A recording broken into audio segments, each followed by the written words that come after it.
একবার এক ইঁদুর লক্ষ্য করল যে বাড়িতে ইঁদুর মারার ফাঁদ পাতা রয়েছে। সে খুবই ভয় পেল।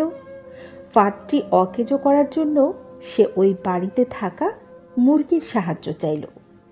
মুরগি ঘটনা শুনে জবাব দিল, ফাঁদটি আমার কোনো ক্ষতি করতে পারবে না, অতএব আমি এখানে কোনো সাহায্য করতে পারবো না।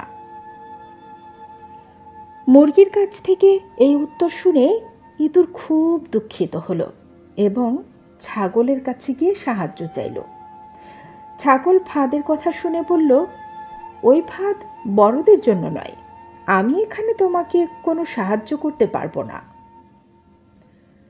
ইঁদুর ছাগলের কাছ থেকে একই উত্তর শুনে দুঃখিত হয়ে গরুর কাছে এলো। সব কথা শুনে গরু বলল, ইঁদুরের ফাঁদ আমার মতো বড় প্রাণীর কোনো ক্ষতিই করতে পারবে না। যা আমার কোনো ক্ষতি করতে পারবে না তাতে আমি সাহায্য করতে পারবো না। ইঁদুর শেষ পর্যন্ত নিরাশ হয়ে তার ঘরে ফিরে এলো।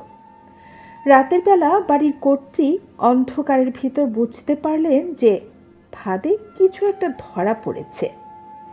অন্ধকারে ফাঁদের কাছে হাত দিতেই উনি হাতে কামড় খেলেন এবং দেখলেন ফাঁদে ইঁদুরের বদলে সাপ ধরা পড়েছে। তার চিৎকারে কর্তার ঘুম ভাঙল।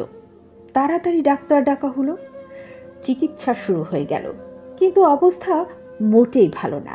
পথ্য হিসেবে ডাক্তার মুরগির স্যুপ খাওয়াতে বললেন। স্যুপের জন্য কর্তা মুরগিকে জবাই করে দিলেন। অবস্থা আস্তে আস্তে আরও খারাপ হতে লাগলো।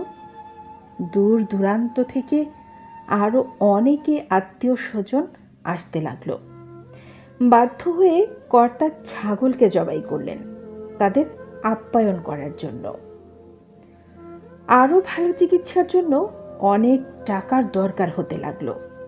অবশেষে বাড়ির কর্তা তাদের গরুটিকে কসাইখানায় বিক্রি করে দিল।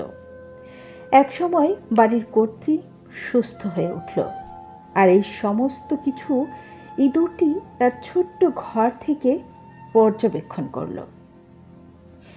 উপদেশ হলো, কেউ বিপদে সাহায্য চাইলে তাকে সাহায্য করা উচিত, হোক সেই বিপদ আপনাকে স্পর্শ করুক বা না করুক। বিপদগ্রস্তকে সাহায্য করা মানুষের নৈতিক দায়িত্ব।